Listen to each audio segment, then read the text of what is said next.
आखिरकार आज अमित शाह जी को बिहार के अंदर बोलना पड़ गया, नाम लेना पड़ गया, नीतीश कुमार का नाम लेना पड़ गया। जो 4 दिन पहले कह रहे थे कि विधायक दल के नेता तय करेंगे, वो आज नीतीश कुमार का नाम ले रहे थे। लेकिन नीतीश कुमार का नाम जरूर लिया, लेकिन गोल गोल गोल गोल गोल गोल घुमा रहे हैं। अभी भी सीधी बात निकल करके सामने नहीं आई है। और दूसरी तरफ आज राहुल गांधी ने बिहार प्रचार प्रसार का आज आगाज कर दिया। राहुल और तेजस्वी यादव की 2 बड़ी रैलियां हुई। और अभी तक जो पूछ रहे थे कि राहुल गांधी नाराज है, कांग्रेस नहीं आ रही है, ये है वो है फला फला, सारी बातें आज किनारे रह गई। और राहुल और तेजस्वी ने जिस तरीके से सरकार को घेरा, नीतीश कुमार पर पेच फंसा दिया। सबसे पहले मैं आपको सुनवाता हूं कि अमित शाह जी ने नीतीश कुमार का नाम लेकर के क्या कहा, और उसके बाद में आपको सुनाऊंगा कि राहुल गांधी ने कैसे फिर नीतीश कुमार का नाम लेकर के बीजेपी की हवा निकाल दी। सबसे पहले आप सुनिए, गृह मंत्री अमित शाह जी वो कह रहे हैं कि कोई सीट खाली नहीं है, कोई वैकेंसी नहीं है। भैया सीधी बात क्यों नहीं कह रहे हो? सोनिया जी राहुल को बनाना चाहते हैं और लालू जी अपने बेटे को बनाना चाहते हैं।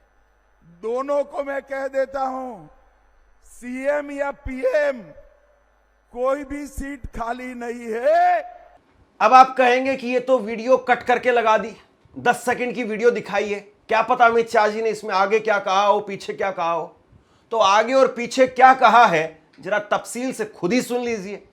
वरना सीधी बात तो ये होनी चाहिए थी कि नीतीश कुमार जी मुख्यमंत्री हैं, नीतीश कुमार जी मुख्यमंत्री थे, नीतीश कुमार जी अगले 5 साल भी मुख्यमंत्री रहेंगे। इतनी बात बोलने में जीभ को क्या एक्स्ट्रा 2AB लगाना पड़ता है क्या साहब? पूछना तो पड़ेगा ना।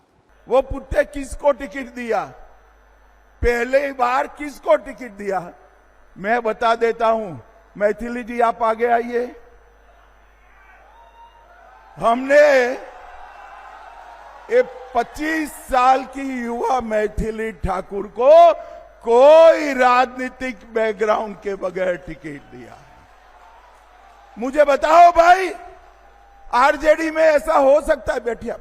आरजेडी में ऐसा हो सकता है क्या? कांग्रेस में हो सकता है क्या?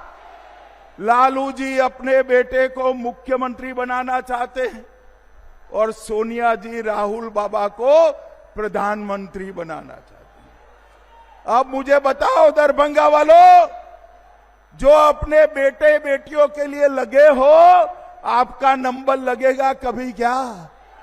अरे जोर से बोलो, लगेगा क्या? भाइयों बहनों, केवल और केवल भारतीय जनता पार्टी है जो परिवार की राजनीति को नहीं मानती है। अगर बिहार के युवाओं को, बिहार की बच्चियों को राजनीति में मौका चाहिए तो केवल और केवल भारतीय जनता पार्टी दे सकती है और कोई पार्टी। और ये मां बाप दोनों, सोनिया जी राहुल को बनाना चाहते हैं और लालू जी अपने बेटे को बनाना चाहते हैं। दोनों को मैं कह देता हूं, सीएम या पीएम कोई भी सीट खाली नहीं है। यहां नीतीश कुमार जी है, वहां मोदी जी है। आपके लिए सीटें खाली नहीं है। तो अमित शाह आज ये बात कह रहे हैं, लेकिन कल क्या कह रहे थे अमित शाह जी? अमित शाह जी कल महाराष्ट्र में खड़े होकर के कह रहे थे कि अगर बीजेपी महाराष्ट्र में अपनी ताकत से चलेगी तो उसे बैसाखियों की जरूरत नहीं होगी। हमने साबित कर दिया कि परिवार द्वारा संचालित पार्टियों की राजनीति अब देश में नहीं चलेगी। अब ये दोनों बातें तो बिहार पर भी अप्लाई होती हैं। बिहार में भी आप बैसाखी ही तो हैं, नीतीश कुमार और कौन है? नीतीश कुमार सरकार के लिए बैसाखी नहीं तो और क्या है? आप बताइए जरा। और ऐसे गठबंधन को, और ऐसे गठबंधन जिसके सहारे सरकार टिकी हो, उसको राजनीतिक भाषा में क्या कहा जाता है? बैसाखी ही तो कहा जाता है। और परिवारवाद, वहां पर एकनाथ शिंदे और वो सब कुछ उनका परिवार है, अजीत पवार उनका सबका परिवार है, यहां पर जीतन राम मांझी, उपेंद्र कुशवाहा, इन सबका परिवार है। चिराग पासवान वो कौन से जो है वो नेता है, उनकी खुद की पार्टी है, खुद का सब कुछ परिवार है। कोई मामा भांजा को दे रहा है, कुछ दे रहा है, कुछ दे रहा है। तो आप जब ये बात बोल रहे थे, बीजेपी ने सफाई देने की बहुत कोशिश की। देवेंद्र फडणवीस ने कहा कि बैसाखी वो जो है वो दोस्त बैसाखी नहीं होते हैं, ये देवेंद्र फडणवीस ने कहा। तो मामला जो है बिगड़ गया था और उसके बाद में अमित शाह जी को बोलना तो पड़ा, लेकिन सीधी बात अभी भी नहीं बोली। एक लाइन की बात थी, पूरी तरह से कंफ्यूजन दूर हो जाता। बोल देते कि नीतीश कुमार जी आज भी मुख्यमंत्री है, सरकार बनेगी तो पूरे 5 साल वही मुख्यमंत्री रहेंगे। इतनी बात बोलने के अंदर क्या लगता है? लेकिन राहुल गांधी आज प्रचार के लिए उतरे और सीधा नीतीश कुमार को लेकर के बीजेपी पर हमला बोल दिया। राहुल गांधी ने कहा कि ये तो नीतीश कुमार का सिर्फ चेहरा और मुखौटा इस्तेमाल कर रहे हैं, बाकी असली रिमोट वो तो भाजपा के ही पास है, नरेंद्र मोदी के ही पास है। नीतीश जी का चेहरा का प्रयोग हो रहा है, रिमोट कंट्रोल बीजेपी के हाथ में है। आप ये मत सोचिए कि अति पिछड़ों की आवाज उधर सुनाई देती है। 3-4 लोग कंट्रोल करते हैं, बीजेपी कंट्रोल करती है और उनको सामाजिक न्याय से कोई लेना देना नहीं है। राहुल गांधी ने बिहार पहुंचते ही प्रधानमंत्री नरेंद्र मोदी पर सीधा हमला बोला। कहा कि बिहार चुनाव के लिए आप मोदी जी से कुछ भी करवा लीजिए, अगर कहेंगे कि नाचना है तो नाचने के लिए भी तैयार है। हालांकि नाचने पर पूरी मीडिया में आज ये बातें लिखी जा रही हैं, बड़े बड़े शो किए जा रहे हैं कि प्रधानमंत्री के लिए राहुल गांधी ने विवादित शब्दों का इस्तेमाल किया। नाचने जैसे शब्द जो है वो प्रधानमंत्री के लिए इस्तेमाल किए गए और प्रधानमंत्री खुद मुजरा शब्द का इस्तेमाल करे तब। मतलब राहुल गांधी का नाचना जो है या नाच शब्द जो है वो असंसदीय हो गया और मुजरा शब्द जो है वो संसदीय है। ये तो कमाल की बात है भैया। उन्हें सिर्फ आपका वोट चाहिए। अगर आप कहोगे नरेंद्र मोदी जी आप ऐसा ड्रामा करो वोट के लिए, वो कर देंगे। जो भी करवाना है करवा लो। मैं कह रहा हूं आप उनको कहो कि देखो भैया हम आपको वोट देंगे, आप स्टेज पे आके नाच लो, वो नाच लेंगे। नाच लेंगे, कह रहा हूं आप कोशिश करो। मोदी जी आइए, स्टेज पे आइए, भाषण मत दीजिए, डांस कर दीजिए, हम आपको वोट देंगे, देखना कर देंगे। जो भी करवाना है करवा लो चुनाव से पहले। जो भी करवाना है चुनाव से पहले करवा लो। चुनाव के बाद नरेंद्र मोदी नहीं दिखाई देंगे। चुनाव के बाद नरेंद्र मोदी जी अंबानी जी की शादी में दिखाई देंगे, सूट बूट वालों के साथ दिखाई देंगे, किसानों के साथ, मजदूरों के साथ नहीं दिखाई देंगे। राहुल गांधी, ये सही बात है कि काफी देर से बिहार चुनाव में आए हैं। कुछ पहले उनको आ जाना चाहिए था, कुछ पहले चीजें तय हो जाती तो और ज्यादा अच्छे तरीके से महागठबंधन के उम्मीदवारों को भी समय मिलता चीजों को ग्राउंड पर उतारने में। लेकिन खैर, आज राहुल गांधी पहुंचे और पहुंचते ही सीधे मोदी, अमित शाह, अडानी, सब कुछ जो इस चुनाव से अभी गायब था, सब कुछ इस चुनाव में आ गया। और राहुल गांधी ने अमित शाह जी का नाम लेकर के कहा कि अमित शाह जी कहते हैं कि बिहार में जमीन नहीं है। दरअसल अमित शाह जी ने कार्यक्रम में कहा था कि बिहार के अंदर बड़ी इंडस्ट्री लगाने के लिए जमीन नहीं है। और उस वक्त में भी सवाल उठा था, विपक्ष के तमाम नेताओं ने कहा कि क्या बिहार सिर्फ मजदूरों के लिए है, कि बिहार से मजदूर आएंगे और मजदूरों को ट्रेन में भर भर करके आप गुजरात लेकर के जाएंगे और सारी फैक्ट्रियां सब कुछ वो गुजरात में लगेगी। प्रधानमंत्री नरेंद्र मोदी, उनका बयान भी वायरल हो गया था। गुजरात के अंदर वो 2024 में खड़े होकर के गिनवा रहे थे कि गुजरात में ये यूनिवर्सिटी है, ये यूनिवर्सिटी है, ये वाली यूनिवर्सिटी है, ये वाली यूनिवर्सिटी है। और बिहार के अंदर बताते हैं कि 5 किलो देखिए आपको अनाज दे रहे हैं, फलानी ट्रेन चल पड़ी है, फलानी ट्रेन में आप बैठ करके चल पड़िए। तो इस तरह के बयान बहुत वायरल हुए।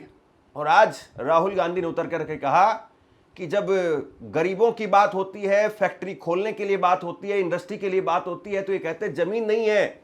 और वहीं अडानी को जमीन 1 रुपए की लीज पर दे दी जाती है। बिहार के अंदर हम सब जानते हैं कि भूमि की कमी। अमित शाह ने कहा कि जमीन की कमी है। कहा ना? अच्छा बताओ भैया, जमीन की कमी है तो अदानी को 1 रुपए में कौन सी जमीन दी जा रही है? क्या वो बिहारी जमीन नहीं है क्या? कि वो किसान, बिहार के किसान की जमीन नहीं है क्या? जब अंबानी अदानी को जमीन देनी होती है तो जमीन मिल जाती है। जब किसान से जमीन छीननी होती है 2 मिनट में इनको जमीन मिल जाती है, मगर जब किसान कहता है कि मेरे बच्चे को सपना देखना है, रोजगार का सपना देखना है, मेरे बच्चे को बिजनेस चलाना है, कारखाना खोलना है, फैक्ट्री खोलनी है, तो अमित शाह कहते हैं भैया बिहार में जमीन नहीं। धारावी में मैं गया, आपके लोग रहते हैं, बिहार के लोग रहते हैं, छोटा व्यापार करते हैं, बिजनेस करते हैं, लाखों करोड़ रुपए की जमीन है, वो सारी की सारी जमीन छीनकर अदानी को दी जा रही है। सारी की सारी जमीन, धारावी की जमीन अदानी जी को डेवलप करने के लिए दी जा रही है। इसे यह विकास कहते हैं। जो भी अदानी और अंबानी को दिया जाता है उसे विकास कहा जाता है। उनका जितना कर्जा माफ करना है करा देंगे। बिहार के किसानों का कर्जा माफ किया, बिहार के किसान को सही रेट दिया ना, और फिर आके कहते हैं कि जमीन नहीं है। आपसे कुछ कहना चाहता हूं। आज के वक्त में पत्रकारिता करना कितना मुश्किल काम है, लेकिन अगर ऐसे में भी कोई आपकी खबर दिखा रहा है, कोई आपके मुद्दे पर बात कर रहा है, तो आपको भी उसका साथ देना चाहिए। अगर आपको लगता है कि मेरी पत्रकारिता सही है, मैं आपके लिए आपकी खबर वो दिखा रहा हूं, तो ऐसे में आप मेरा सहयोग कीजिए। आप इस वीडियो को जब लाइक करेंगे तो लाइक के साथ में ही एक थैंक्स का बटन आपको दिखाई देगा। उस थैंक्स के बटन पर आप क्लिक कीजिए और जो भी सहयोग राशि दे सकते हैं वो दीजिए। दूसरा, आप चैनल को ज्वाइन कर सकते हैं और चैनल को ज्वाइन करके भी मुझे मदद कर सकते हैं। राहुल गांधी आज प्रचार प्रसार करने के लिए उतरे और राहुल गांधी के भाषणों में से बीजेपी को जब कुछ नहीं मिला तो फिर यही कह दिया कि देखिए राहुल गांधी सनातन का अपमान कर रहे हैं। छठ पूजा को लेकर के राहुल गांधी ने प्रधानमंत्री नरेंद्र मोदी को घेरा कि नरेंद्र मोदी जी ने अपने लिए एक स्पेशल घाट की व्यवस्था करवाई और आम लोगों के लिए वही गंदी यमुना, उसी के पानी में आम लोगों को खड़ा कर दिया गया। इस चीज को सनातन का विरोध बताते हुए जोड़ दिया गया। Amit Malviya BJP IT cell के हेड हैं, इन्होंने लिखा कि 2 महीने के बाद में राहुल गांधी ने बिहार चुनाव प्रचार की शुरुआत की, लोक आस्था के महापर्व छठी मैया के अपमान से की है। पहले पुरानी तस्वीरों के माध्यम से छठ पर्व को नीचा दिखाया और अब राहुल गांधी ने बिहार की धरती पर आकर के यहां के लोक पर्व, करोड़ों लोगों की श्रद्धा और छठ व्रतियों की आस्था का अपमान किया है। अब मैं आप पर छोड़ता हूं ये बात, आप जरा पहले प्रधानमंत्री नरेंद्र मोदी को लेकर के राहुल गांधी ने क्या कहा वो सुन लीजिए।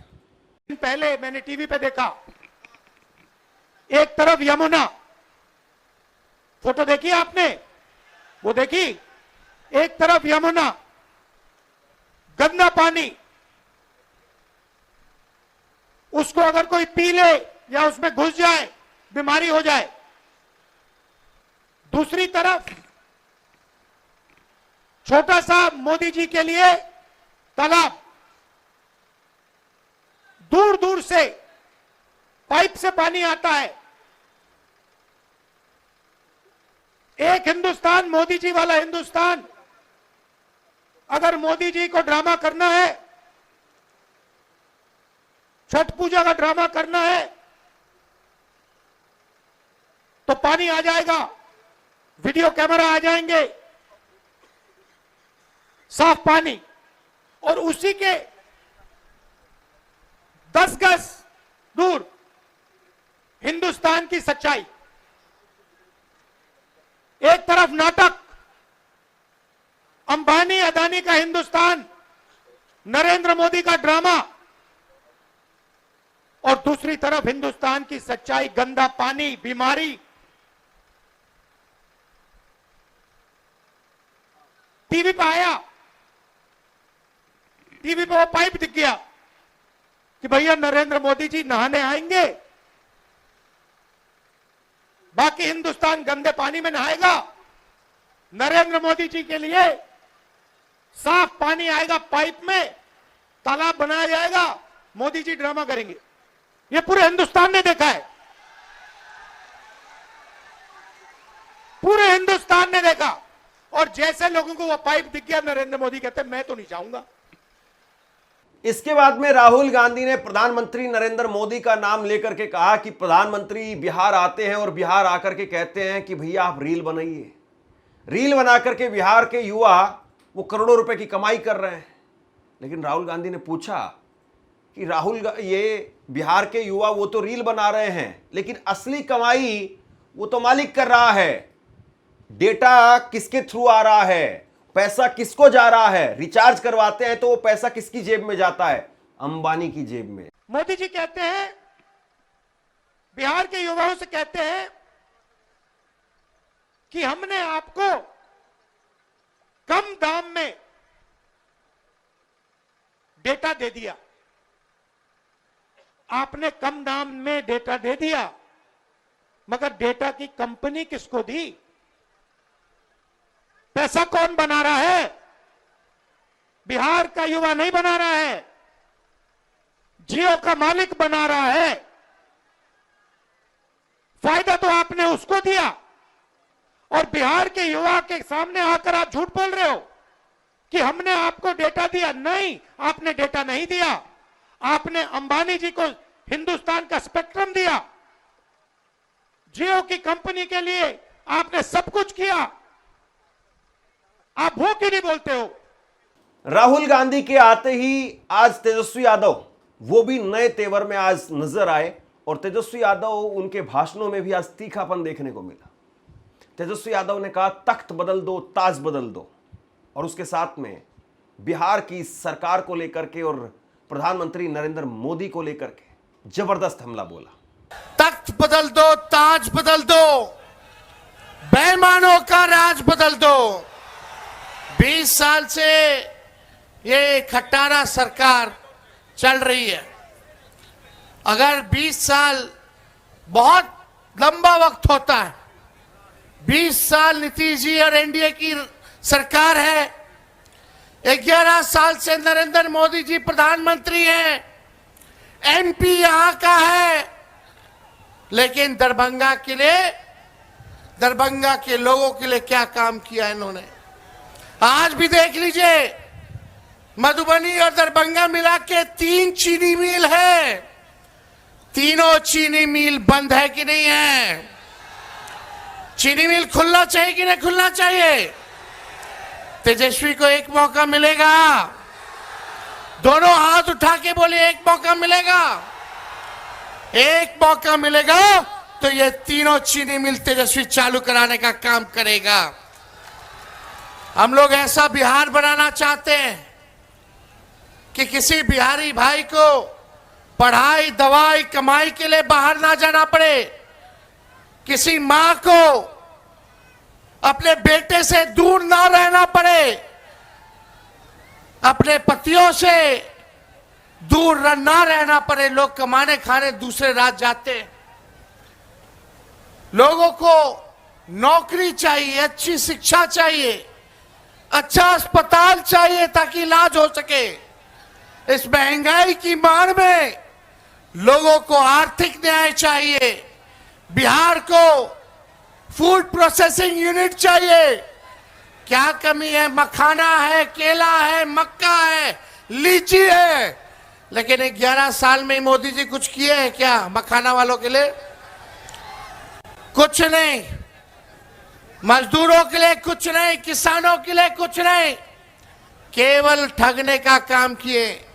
मोदी जी ने फैक्ट्री लगाई गुजरात में, और विक्ट्री चाहिए बिहार में, ये होने वाला नहीं है।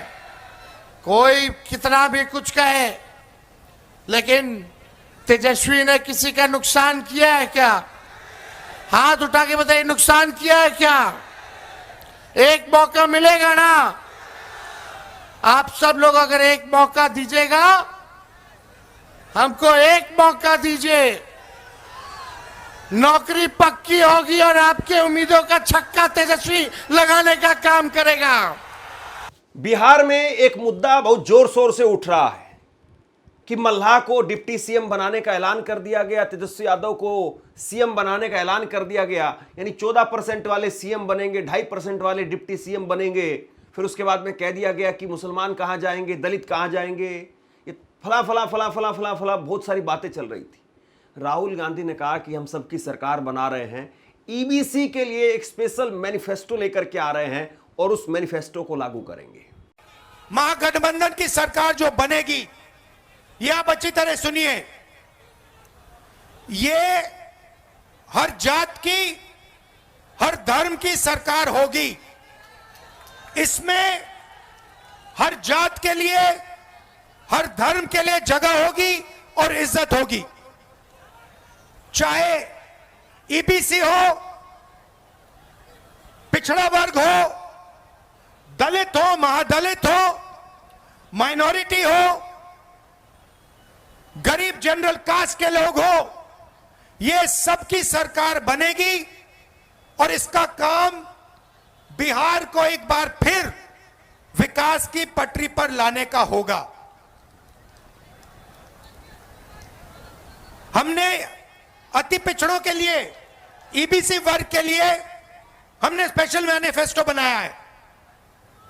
हमारी गारंटी है, उसे हम पूरा करके लागू करके दिखाएंगे। सबसे बड़ा सवाल यही है कि राहुल गांधी और तेजस्वी यादव ये 1 और 1 11 साबित होंगे, या तेजस्वी और राहुल जिस तरीके से अब मंच पर आएंगे तो बीजेपी को और ज्यादा मौका मिल जाएगा। क्योंकि अभी तक अकेले तेजस्वी यादव बोल रहे थे, अब राहुल गांधी आएंगे तो राहुल गांधी के आने के बाद में कुछ चीजें इधर से काटेगी बीजेपी, कुछ चीजें उधर से काटेगी, और बीजेपी के लिए भी एक तरीके से मामले को डाइवर्ट करने का मौका मिल जाता है। बीजेपी के लोग कहते हैं कि राहुल गांधी उनके स्टार प्रचारक हैं, राहुल गांधी जब तक चुनावी मैदान में आए नहीं तब तक मजा नहीं आता है। अब ये तो वक्त ही बताएगा और राहुल गांधी बताएंगे कि वो बीजेपी को कितना मजा देते हैं या कितनी सजा देते हैं। लेकिन तेजस्वी यादव वो चुनाव को पूरी तरह से स्टेट लेवल पर या स्टेट लेवल के मुद्दों पर फोकस करके लड़ रहे हैं। एक तरफ राहुल गांधी है, वो आते हैं तो नेशनल मुद्दों को लेकर के आते हैं, राष्ट्रीय स्तर के मुद्दों को लेकर के आते हैं, अंबानी अडानी जमीन ये सब कुछ लेकर के आते हैं, और दूसरी तरफ तेजस्वी यादव वो अभी भी अपनी फैक्ट्रियों की बात कर रहे हैं, चीनी मिल की बात कर रहे हैं, 20 साल की बिहार की सरकार की व्यथा बता रहे हैं और 11 साल की नरेंद्र मोदी सरकार की नाकामियों को गिनवा रहे हैं। कुल मिलाकर के ये देखना अब दिलचस्प है कि एक तरफ प्रधानमंत्री नरेंद्र मोदी हैं, दूसरी तरफ अमित शाह हैं, भाजपा के पास में तमाम मुख्यमंत्रियों की, केंद्रीय मंत्रियों की और उसके साथ साथ सांसद विधायकों की एक बहुत बड़ी फौज है, और दूसरी तरफ अब राहुल गांधी हैं, तेजस्वी यादव हैं, सोनिया गांधी अब आएंगी, उसके साथ साथ बिहार के कई मुख्यमंत्रियों को, सांसदों को, उनको भी लगाया गया है। यानी अब चुनाव खुल रहा है, ओपन हो रहा है, और अगले 2 दिनों में अब चुनाव जो है पीक पर जाएगा, और उसके बाद में कल प्रधानमंत्री नरेंद्र मोदी आ रहे हैं बिहार में, और वो आने के बाद में देखते हैं कि वो क्या बोलते हैं। लेकिन अभी भी नीतीश कुमार के नाम पर बीजेपी गोल गोल घूम रही है, नीतीश कुमार के नाम पर बीजेपी खुल करके नहीं बोल पा रही है। अब ये खुल करके नहीं बोलना, ये सबसे बड़ा सेटबैक, वाटरलू वो साबित होगा चुनाव का, या फिर ये कहा जाए कि खुल करके नहीं बोलना और इशारों ही इशारों में, टुकड़ों ही टुकड़ों में, बीच बीच में किस्त किस्त में आ करके अपनी बात कहना, यानी छोटी छोटी किस्तों में अपनी बात को कह देना, यही बीजेपी का मास्टर स्ट्रोक साबित होगा। या दूसरी तरफ तेजस्वी यादव और राहुल गांधी वो बिहार चुनाव के अंदर एक नया क्लेवर, एक नया तेवर वो लोगों के बीच में, कार्यकर्ताओं के बीच में भरने का काम करेंगे। सवाल यह है कि इस सब के बीच में, यानी 2 बड़े दलों की लड़ाई के बीच में, जनता के असली मुद्दे या जनता की जो बात है वो हो रही है, और जनता क्या उसमें दिलचस्पी ले रही है, बिहार का चुनाव किस तरीके से अब गरमाने जा रहा है, ये बहुत बड़ा सवाल है।